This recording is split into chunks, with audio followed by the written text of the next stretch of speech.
तर आजचा विषय आहे खोडकलम बांधल्यावर मला मित्रांनी विचारलं की त्याच्या फांद्या तुटून पडतात वाऱ्याने, तर त्याला काय करायला पाहिजे हेच मी तुम्हाला सांगणार आहे. हा बघा, हा मी एक वर्ष अगोदर बांधलेला, म्हणजे गेल्या वर्षी. तर अशी ही पूर्णपणे जॉईंट होतं आणि हा पूर्णपणे वरचा आदन तरी राहतं.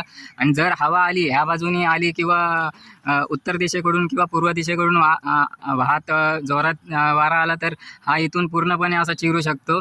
जर तुम्ही व्हिडिओमध्ये बघा कसा निघालेला आहे तसाच हा पूर्णपणे. तर जर तुम्ही असा एक जर सपोर्ट दिलेला असेल तर तो पूर्णपणे एकदम सुरक्षित राहू शकते. एक सपोर्ट न दिल्यामुळे तो असं तुटू शकते. बघा, मी हा पण आहे, त्याला पण सपोर्ट दिलेला. ती तिकडे एक काठी आहे, त्याला पण सपोर्ट दिला.